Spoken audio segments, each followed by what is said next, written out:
অভয় ব্ৰহ্মক আপুনি দেখাইলা তাহাতে ভয়লা প্ৰৱেশ দক্ষক মৃত্যুক লাগি গুৰু মূৰম নাহি ভয়ল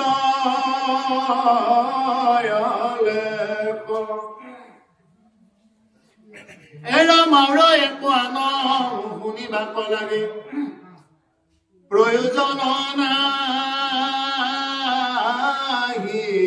বাপ কৃষ্ণ গুণ নাম বেটিৰাকে মই এৰহয়ান আলাপ গতিকে অভয় ব্ৰহ্মক আপুনি দেখাইলা তাহাতে ভৈল প্ৰৱেশ এতিয়া ব্ৰহ্মক কৈছে অভয়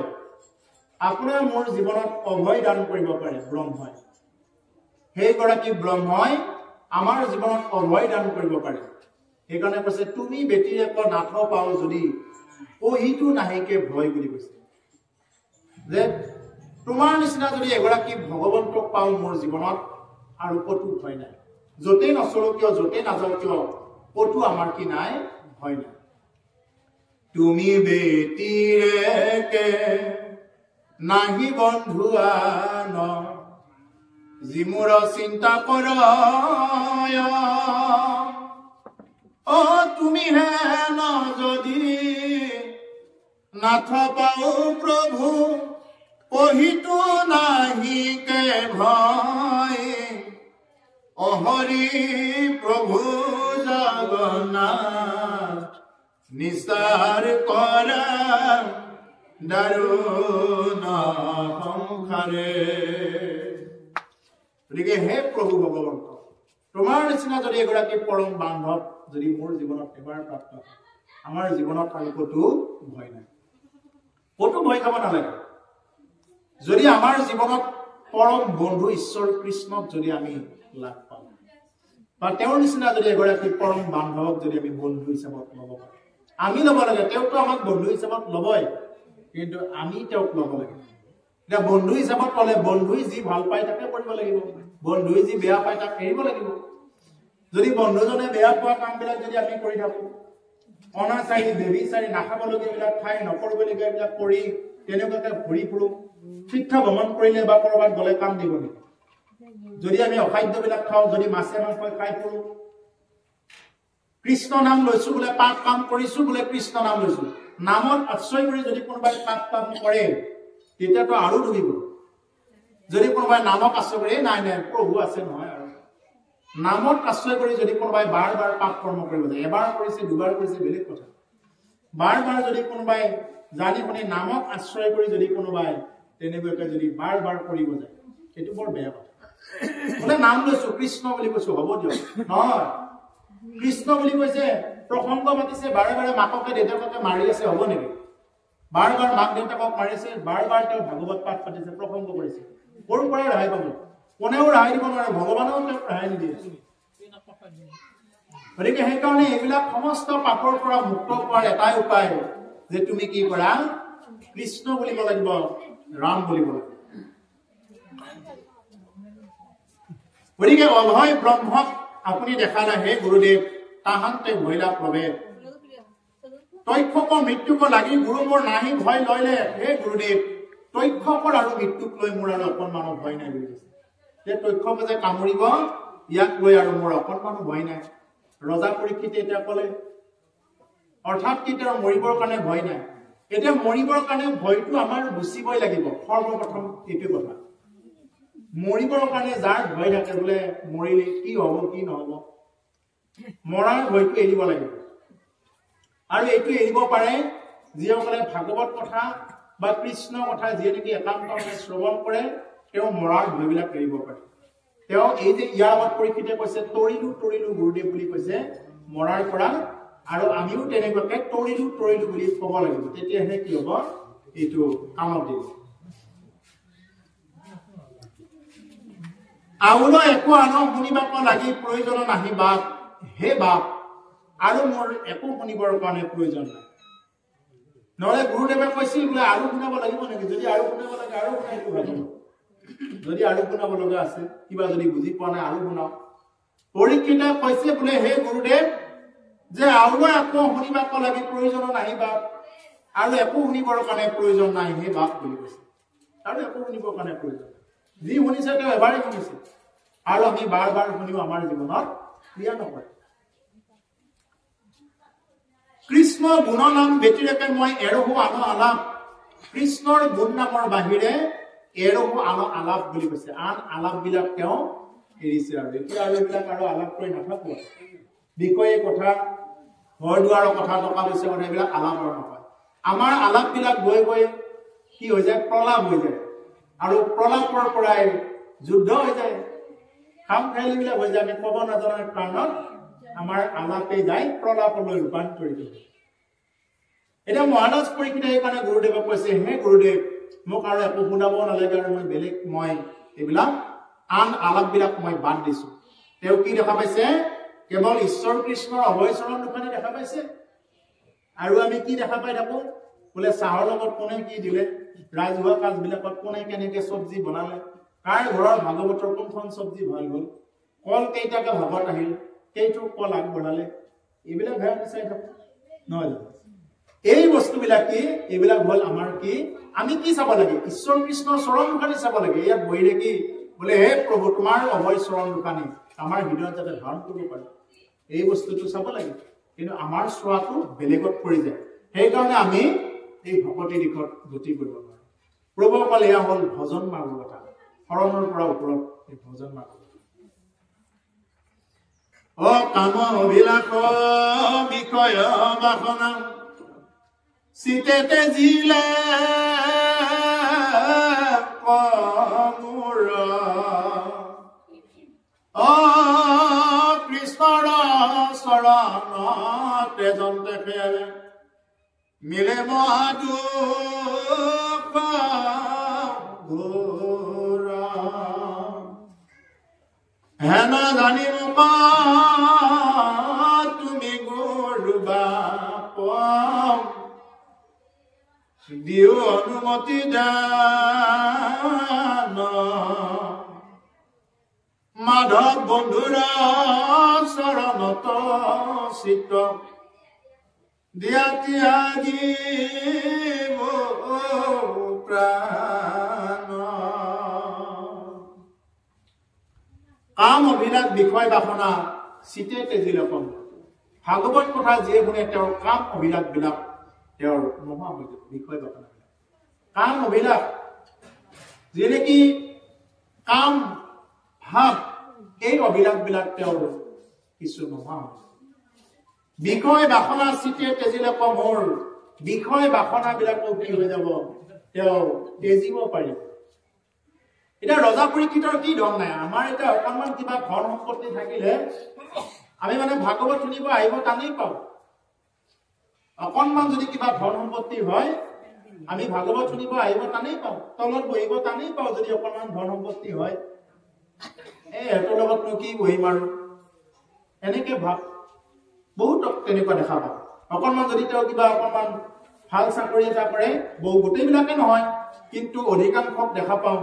আহি তলত নবহে কিয় নবহে তেওঁৰ সেই অহংকাৰটো তেওঁৰ গুচি যোৱা নাই আৰু যেতিয়ালৈকে তেওঁৰ অহংকাৰ যোৱা নাই তেতিয়ালৈকে তেওঁৰ একোৱে হোৱা নাই চব শূন্য কি লৈ যাব তেওঁৰ একো যাব নোৱাৰে চব এইবিলাক একো কামত নাহিব সেইকাৰণে আমি কি কৰিব লাগে এইবিলাক বস্তু আমি চিন্তা কৰি তেনেকুৱাকে ভাগৱত পাঠত আহিব লাগে এতিয়া যে আমাৰ উদীয়মান যুৱক যুৱতীবিলাক নাই কিয় নাই তেওঁলোকৰ হাতত ধন নাথাকিলে কি হ'ব তেওঁলোকৰ এটা অহংকাৰ থাকে বোলে আমি আৰু যুৱক যুৱতী হৈ আছো ডেকা চেঙেৰা মানুহ কি ভাগৱত শুনিছো ডেকা চেঙেৰা মানুহে কিবা ভাগৱত শুনে নেকি আমাৰ ধাৰণাটো হ'ল এইটো কিয় নুশুনে ভাগৱত শুনিব লাগে ডেকা চেঙেৰা মানুহবিলাকে শুনিব লাগে যুৱক যুৱতীসকলে শুনিব লাগে উদীয়মান পাৰিলে সৰুৰ পৰাই শুনিব লাগে হেন জানি শিশু হ'ব হেৰি আমাৰ কৰ্ম কৰিও কুমাৰৰ কালে ভাগৱত ধৰ্ম কুমাৰ কালৰ পৰা অৰ্থাৎ একদম সৰু অৱস্থাৰ পৰাই ভাগৱত ধৰ্ম শুনিব লাগে আৰু পাৰিলেতো 10-12 বছৰ বয়সৰ শৰণ দিবই লাগে চিনাকি পৰাই দিবই লাগে তেতিয়াহে কি কৰিব পাৰিব এই ভাগৱতৰ কথাবিলাক শুনি তেওঁৰ জীৱনত বাস্তৱভাৱে ৰূপায়ণ কৰিব পাৰিব ভাগৱতত এনেকুৱা কথা আছে বিবাহ কেনেকৈ কৰাব লাগে, সতী সন্ততি কেনেকৈ জন্ম দিব লাগে, এই গোটেই নীতি নিয়মবিলাক কেৱল ভাগৱতৰ ওচৰত আহিলেহে পাব। এনেই বিয়া হ'ব লাগে হৈছে মানুহে যদি তাৰ নীতি নিয়ম নাজানে, এই মোবাইল এটা লাগে লাগে বুলি ক'লে যে বেৰা চেৰা ভাঙি দিয়ে নহয়, গাড়ী এখন লাগে লাগে, তেনেকুৱা সন্তান জীৱনত প্ৰাপ্ত হ'ব। তেনেকুৱা সন্তানবিলাক যে আহে এইবিলাক নজনাৰ কাৰণত আহে। ভাগৱতে একমাত্ৰ শাস্ত্ৰ ইয়াতে দিয়া আছে যে এটা সন্তান জন্ম দিয়াৰ আগৰ পৰা কেনেকে থাকিব লাগে আৰু মৰাৰ পিছতো তেওঁ কি গতি হয়, পাপ কৰিলে আৰু পুণ্য কৰিলে কি গতি হয়, গোটেইবিলাক কথা এই ভাগৱতত দিয়া আছে। সেইকাৰণে ভাগৱত কথা সৰুৰ পৰা ডাঙৰলৈ শুনিব লাগে। আৰু যদি তেনেকে শুনে তেওঁলোকৰ সংসাৰ ভৱিষ্যত সুখত হ'ব, মাক দেউতাক সুখত থাকিব পাৰিব। আৰু যদি তেওঁলোকে আৰু এইবিলাক কথা যদি নামানে নুশুনে আৰু যদি মাক দেউতাক বিলাকো যদি লৈ নাহে, তেতিয়াহ'লে এইবিলাক তেওঁলোকে ভুগিব। অৰ্থাৎ আমাৰ বৃদ্ধ বয়সৰ লোকসকলে ইয়াৰ এইবিলাক কথা শুনি কেৱল ৰসহে পাব, তেওঁ জীৱনত ৰসহে লাভ কৰি থাকিব পাৰিব। জীৱনত এইবিলাক আৰু তেওঁ জীৱনত আৰু কৰিব নোৱাৰে আৰু বয়স ইতিমধ্যে পাৰ হৈ গ'ল। গতিকে এইবিলাক ৰস পাব আৰু এই নাম লৈ তেওঁ গতি পাব, নিজে গতি পাব। কিন্তু তেওঁ আৰু মানে এই পৰিয়ালটোক মানে একো গতি দিব নোৱাৰিব। তেওঁ কেনেকে নোৱাৰিব, কাৰণ তেওঁ ঘৰ সংসাৰ ইতিমধ্যে পাতি তেওঁ বয়োজ্যেষ্ঠ হৈ গ'ল। গতিকে তেওঁ এইবিলাক কথা শুনি কেৱল ৰসটোৱে লৈ থাকিব পাৰিব বুলি শাস্ত্ৰই কৈছে, কেৱল ৰসটো লৈ থাকিব। গতিকে সেইকাৰণে এই ইয়াৰ কথাবিলাক আমি ল'ব পাৰিলে এটাই উপায় যে কৰিও কুমাৰৰ কালে ভাগৱত ধৰ্ম, কুমাৰ কালৰ পৰা যদি ল'ব পাৰো তেতিয়াহ'লে আমাৰ ঘৰ সংসাৰ এইবিলাক চব ধন্য হ'ব। গতিকে সেইকাৰণে কৈছে যে বিষয় বাসনা এইবিলাক চব মোৰ ত্যাগ হৈ গৈছে সেই গুৰুদেৱ, কৃষ্ণৰ চৰণ তেজন দেখে হৈ মিলে মহাদুখ ঘোৰ। গতিকে কৃষ্ণৰ চৰণ দুখানি তেজিব লাগিলে মোৰ মহা দুখে মিলিব বুলি কৈছে।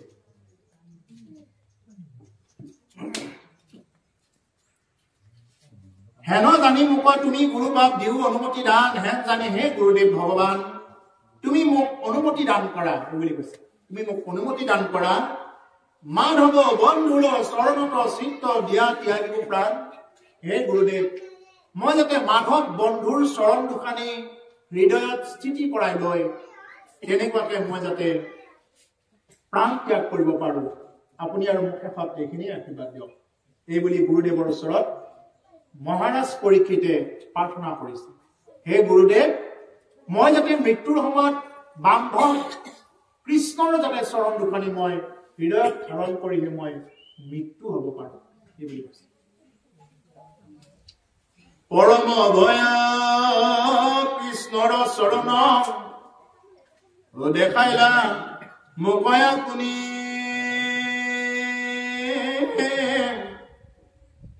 গুচিল জ্ঞান ভৈলো জ্ঞান নিষ্ঠ নিস্তে পাহুনি।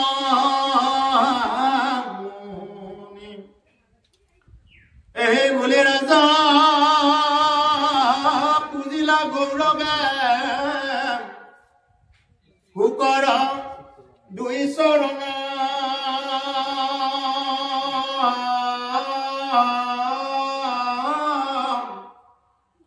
অনেক বচন বিনয় বুলন্ত হুক গুৰু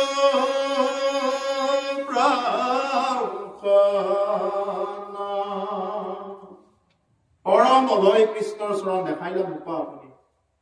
গতিকে হে গুৰুদেৱ, যে আপুনি মোক কি কৰিছে, যে ঈশ্বৰ কৃষ্ণৰ অভয় চৰণ দুখানি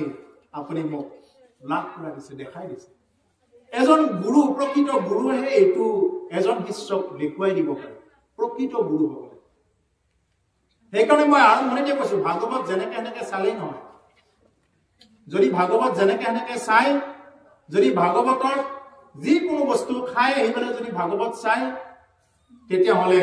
এই ভাগৱত চোৱাজনৰটো ক্ৰিয়া নহয়, শুনাবিলাকৰ জীৱনত একো ক্ৰিয়া নহয়। সেইকাৰণে ভাগৱত সদায় ভজন মাৰ্গৰ ব্যক্তিসকলৰ পৰা ভাগৱত শুনিব লাগে। আৰু এইকাৰণে কৈছে যে হে গুৰুদেৱ, আপুনি মোক এই অভয় চৰণ দুখানি দেখুৱাই দিব পাৰে। বুজিলো অজ্ঞান ভৈলো জ্ঞাননিষ্ঠ নিষ্ঠে কহো মহামুনি, তুমি মোক অজ্ঞানবিলাক গুচাই দিব পাৰিলা আৰু মই জ্ঞান নিষ্ঠ হৈ গলো,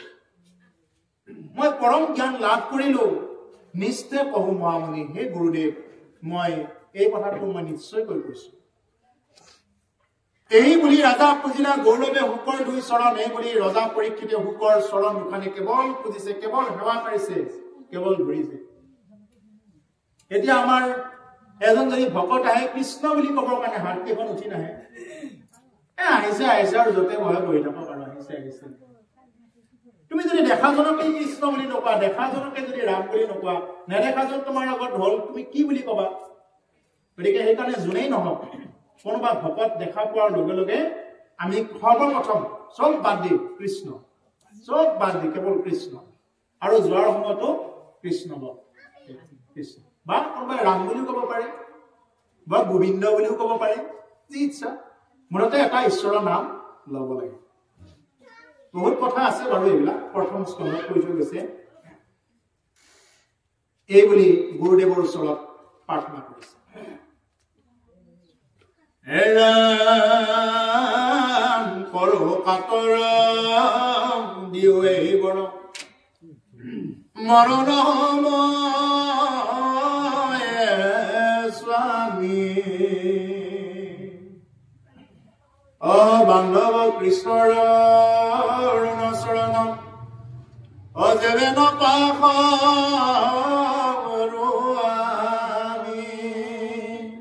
হে গুৰুদেৱ কাতৰ কৰিছো কাবু কৰিছো হে গুৰুদেৱ মোক এইটোৱেই বৰ দিয়ক যদি মোৰ ওপৰত কৃতাৰ্থ হোৱা মৰণৰ সময়ে স্বামী বান্ধৱ কৃষ্ণৰ অৰুণ চৰণ যেবে নপাহৰ সেইজন স্বামী ঈশ্বৰ কৃষ্ণ বান্ধৱ তেওঁৰ যাতে মই চৰণ দুখানি নাপাহৰো এইটোকে যদি কিবা বৰ দিব খুজিছে মোক এইটোকে দিয়ক এই বুলি গুৰুদেৱৰ ওচৰত প্ৰাৰ্থনা কৰিছে কোনে প্ৰাৰ্থনা কৰিছে মহাৰাজ পৰীক্ষিতে প্ৰাৰ্থনা কৰিছে আমি পৰীক্ষিত আৰু আমিও এইটোকে প্ৰাৰ্থনা কৰিব লাগে ভাগৱতত বহি আমি ভাগৱতৰ ওচৰত কামো কৰি থাকিব লাগে হে প্ৰভু যি হল যে মৰাৰ সময়ত যাতে তোমাৰ যাতে ভক্তি যাতে আমি পাওঁ ঈশ্বৰ কৃষ্ণৰ চৰণ দুখানি যাতে লাভ কৰো তোমাৰ গুণনাম লৈ যাতে যাব পাৰো এই বুলি সদায় তেনেকুৱাকে কামো কৰি থাকিব এতিয়াতো মানুহে সেৱা কৰেতো সকাম ভক্তিতে সেৱা কৰে মানুহে কেৱল সকামতে সেৱা কৰি থাকে এগছি চাকি জ্বলাই চাকি গছি জ্বলাই বোলে ধনম দেহি বিদ্যাং দেহি পুত্ৰম দেহি মনোৰমা ভাগ্যাং দেহি কেৱল দি আৰু দি কেৱল লাগে আৰু লাগে মোক এইটো লাগে নাইটোৰ ঘৰতে ধৰি থাকে মানুহবিলাক বোলে এইটো নাই সেইটো নাই আৰু নাই নাই কৰি থাকোঁতে সঁচাকৈ তেওঁৰ জীৱনত একো নোহোৱাই নাই নাই বুলি যদি কৈ থাকে যি মানুহে নাই নাই বুলি কৈ থাকে তেওঁৰ জীৱনত নাইয়ে হৈ যাব যেনেদৰে সুদামা যেতিয়া ভগৱান কৃষ্ণৰ ওচৰত গৈছিলে ভগৱানে সুধিলে বোলে সুদামা ঘৰৰ ফালে চব ভালনে সুদামাটো জানে যে ঘৰত ইফালে খাব নাই একো খাব নাই শুকান চাউল চিৰা 4 মুঠি লৈ গৈছে খুজি মাগি পৰ্বৰ পৰা খাবৰ কাৰণে নাই তথাপি সুদামাই ভগৱানৰ ওচৰত ক'লে বোলে প্ৰভু চব ভাল এই ভালেই ভাল সুদামাই ভাল বুলি কোৱাৰ লগে লগে ভগৱন্তই কৈছে ঠিক আছে সুদামা চব ভাল আৰু লগে লগে ভগৱন্তই মায়াৰ বলেৰে বিশ্বকৰ্মাক মাতি আনি ক'লে যে হে বিশ্বকৰ্মা যে সুদামাক এনেকুৱাকৈ এখন পুৰী নিৰ্মাণ কৰাই দিয়া বৃন্দাপুৰী আছিল সুদামা থকা ঠাইখিনি নাম বৃন্দাপুৰী সেই সমস্ত বৃন্দাপুৰীত সুদামাৰ ঘৰখনৰ কথা কৈছিল প্ৰথমতে সুদামাৰ ঘৰখন এনেকুৱাকৈ বনাই দিয়া যে মোৰ মহলাটো যেনেকুৱা দেখিবৰ কাৰণে ঠিক এনেকুৱা হ'ব লাগিব সুদামা যোৱা বিশ্বকৰ্মাক আজ্ঞা কৰিলে আৰু বিশ্বকৰ্মা গৈ সুদামাৰ আইগৰাকী ক'লে আই আপুনি অকণমান চাই ধৰি দিব লাগে ভগৱানৰ আজ্ঞা যে আপোনাৰ ঘৰখন মই এনেকুৱাকৈ বনাই দিব লাগে সুদামাৰ আইগৰাকীয়ে ক'লে বোলে নহ'ব মই বনাব নিদিম এনেকে কেনেকে বনাব লাগিব আগতে মোৰ ওচৰ চুবুৰীয়াৰ ঘৰবিলাক বনাই লওক মই ইমান দিন ওচৰ চুবুৰীয়াৰ পৰা খুজি মাগি আনি খাই এইখিনি পাইছো আৰু খুজি মাগি খাই আনি আৰু সেই চাউল 4 মুঠিও মই বেলেগৰ পৰা খুজি পঠাই দিছো এই চাউল 4 মুঠি হয়তো সন্তুষ্ট হয় মাধৱে তোমাক পঠাই দিছে গতিকে মোৰ ঘৰটো যদি আগত বনাই লওঁ মই স্বাৰ্থপৰ হৈ যাম নহ'ব যদি বনাব খুজিছা বিশ্বকৰ্মা আগতে মোৰ ওচৰ পাজৰৰ ঘৰবিলাক তুমি বনাই দিয়া আমাৰ বৃন্দাপুৰী যিমানবিলাক ঘৰ আছে চব বনাই দিয়া তাৰ পিছত শেষত মোৰ ঘৰটো বনাবা এটা বিশ্বকৰ্মাটো উপায় নাই ভগৱানৰ ওচৰত প্ৰাৰ্থনা কৰিলে বোলে প্ৰভু এতিয়াতো আৰু আইগৰাকীয়ে বনাবই নিদিয়ে এতিয়া বোলে আগতে বোলে ওচৰ চুবুৰীয়াহে বনাব লাগে তেওঁ তেতিয়াহ'লে কিমান প্ৰতিপদা চিন্তা কৰক আৰু এখন ওপৰত সুদামাতকৈ আৰু ওপৰত আমাৰ আজিকালি নিচিনা দুখত থাকিব লাগিলেতো সুদামাক এৰি থৈ কেতিয়াবাই গ'লো আজিকালি নিচিনা হ'লে কিন্তু সেই সুদামাৰ আইগৰাকীয়ে খাব নাপায় ইমান কষ্ট এখনে মাত্ৰ কাপোৰ ফটা চিঙা কাপোৰ সেইখনকে পিন্ধি সুদামাৰো সেই একেই অৱস্থা কেতিয়াবা পানী অকণমান খাই থাকে কেতিয়াবা ভাতৰ অকণমান কণা খাই থাকে ঈশ্বৰেও বাৰ বাৰ পৰীক্ষা কৰিলে কেতিয়াবা সেই ভাতকেইটাকে পেলাই দিয়ে তথাপি সুদামাই মানে ঠিক আছে সন্তুষ্ট হৈ যায় সুদামা এনেকুৱা ভক্তি তেতিয়া ভগৱানে কৈছে বোলে তথাস্তু হে হওক আইগৰাকীয়ে যি কৈছে তাকে কৰা তুমি বিশ্বকৰ্মা এই বুলি বিশ্বকৰ্মাক ক'লে আৰু তেতিয়া সেই হিচাপত সুদামাৰ ঘৰখন পিছত নিৰ্মাণ কৰিলে আৰু বাকী চববিলাক বৃন্দাপুৰী নিৰ্মাণ কৰিলে এ হ'ল ভগৱন্তৰ আশীৰ্বাদ সেইকাৰণে এক্সট্ৰা কৰি আমি বিশ্বকৰ্মা পূজা কিবা কিবি কৰি থাকিব নালাগে সেই বুলি অৱমাননা কৰা নহয় বিশ্বকৰ্মাক অপমান কৰা নহয় ভগৱন্তৰ কৃষ্ণক স্মৰণ কৰিলেই বিশ্বকৰ্মায়ো আপোনাক মুখ দিব যেনেদৰে এই সুদামাৰ ঘৰখন বিশ্বকৰ্মাক নিৰ্মাণ কৰাবৰ কাৰণে মানে ভগৱানে আজ্ঞা কৰিছে ভগৱানে আজ্ঞা কৰিব লাগিব লক্ষ্মী আয়ো কি কৰি থাকে ভগৱানৰ চৰণ দবাই থাকে আৰু সেই লক্ষ্মী আইকো যদি ভগৱানে আজ্ঞা কৰে তেতিয়া সেই আই লক্ষ্মীও আপোনাৰ ঘৰত জাক জমক হৈ দেখা দিব গতিকে এইটো বিশ্বাস কৰি ল'ব লাগে গতিকে সেইকাৰণে প্ৰভুসকল যে আমি যেতিয়াই মানুহে খবৰ সুধিলে বেয়া বুলি সেইকাৰণে ক'ব নালাগে বোলে বাপ আপোনাৰ কি খবৰ এই বেয়াহে বাপ একদম বেয়া মানে আপোনাৰ বেয়াই আৰু নেগেটিভে হৈ যাব তেওঁৰ জীৱনত নেগেটিভে হৈ যাব এইটো একদম ডাঙৰ কথা এইটো মানে চাইণ্টিফিক কথা যদি কোনোবা এজন মানুহক যদি যেতিয়াই লগ পালো সদায় যে বোলে কি খবৰ মোৰ দাদা বা বাপ আই কি খবৰ আপোনাৰ বোলে বেয়াই মোৰ অমুক তমুক তেতিয়া আৰু দ্বিতীয়বাৰ মানুহজনে গ'লেও তাৰমানে কি হ'ব এওঁ বেয়াই দেওক আৰু সোধাতকে এওঁ এনেও বেয়া তেনেও বেয়া আৰু তেওঁ বেয়া বুলি ল'ব সমাজে কিন্তু একদম আনন্দ মনেৰে ক'ব বোলে কি খবৰ ভাল প্ৰভু ভগৱন্তৰ কৃপাত ভালে আছো উশাহ লৈ আছো যেতিয়া ভালে আছো কাৰণ কিছুমানেতো উশাহটো এতিয়া কিনি লৈ আছে উশাহটো এতিয়া হস্পিটেলত কিনি লৈ আছে মাটি বেছি তত পোৱা নাই সেই উশাহটো ল'বৰ কাৰণে গতিকে সেইকাৰণে আমিতো উশাহটো এতিয়া ফ্ৰীতে ল'ব পাৰিছো গতিকে আমাৰ কি হৈ আছে আমাৰ পৰম ভাগ্য সেইকাৰণে কি ক'ব লাগে কোনোবাই যদি কিবা খবৰ সোধে কেতিয়াবা বোলে বাপ খবৰ ভাল না হয় দিয়ক ভাল আপোনালোকৰ আশীৰ্বাদত আছো বা ভগৱন্তৰ কৃপাত আছো এই বুলি ক'ব লাগে এই হ'ল প্ৰধান কথা এই হ'ল এইখিনি কথাৰ পৰা মই সুদামাৰ কথাখিনি ক'লো যে যদি আমি আনক বেয়া বুলি কওঁ কি হয় সুদামাই কেতিয়াও ভগৱানৰ ওচৰত একো খোজা নাই বোলে প্ৰভু মোৰ এইটো নাই সেইটো নাই সেইদিনা সুদামাক সেই চাউল 4 মুঠাৰ বিনিময়ত অকণমান কমাই দিব দেই চাউল সেই চাউল 4 মুঠাৰ বিনিময়ত সুদামাক এনেকুৱা কৰিছে ভগৱানে যে হে সুদামা তোমাক লাগিলে মই গোটেই ব্ৰহ্মাণ্ডৰ অধিপতি বনাই দিব পাৰো এনেকুৱা লৈ গৈছে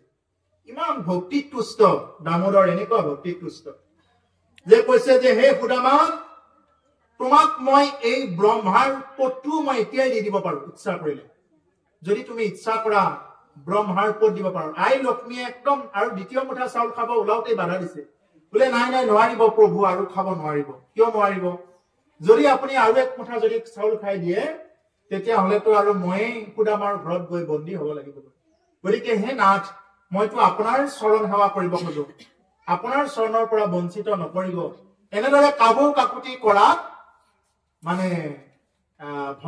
ভগৱানে কি কৰিলে আৰু সেই চাউল মুঠা খাব বাদ দিলে আৰু অষ্টমহিষীয়ে এইখিনি চাউল ভগাই খালে সুদামাই ইতিমধ্যে যি পাব লাগে গোটেইবিলাক পালে ইহলোকৰ পৰলোকৰ কাৰণে যি পাব লাগে গোটেইবিলাক পাই গ'ল সুদামাই এই হ'ল ভগৱত ভক্তি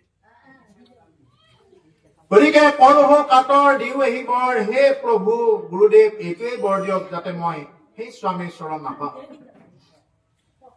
হিৰক পৰকী হুকে বুলিলন্ত হেনয় হক নিপতি ভিক্ষু গণসমে উঠি লৰি গল লয়া টানতে অনুমতি আৰু হিৰক পৰকী কি কৰিলে গুৰুদেৱ হুকে আশীৰ্বাদ দিলে যে হে পৰীক্ষিত এই ৰাজন এই হওক তুমি যি বৰ বিচাৰিলা তোমাৰ এই হওক এই বুলি কি কৰিলে আশীৰ্বাদ দিলে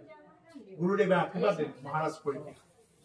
আৰু পিছত কি কলে ভিক্ষুগণে উঠি লৰি গলা লয়া কামতে অনুমতি আৰু ভাগৱত কোৱাও হে খেতি মধ্যে আৰু মহামুনি সুখদেৱ এই ভাগৱত কথা কৈ তেওঁৰ লগত যিসকল আহিছিলে তেওঁলোকৰ লগত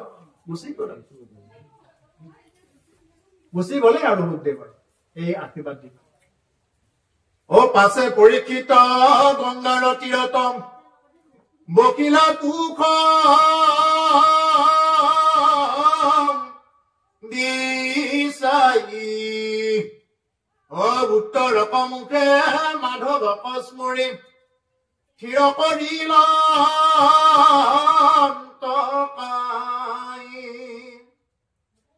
আত্মা বিষয়ত চিত্ত প্ৰৱেশায়া চিন্তন্ত কৃষ্ণ চৰণ অ নিচল হৰিৰ মন ভৈল থিৰ অনতলে প্ৰাণ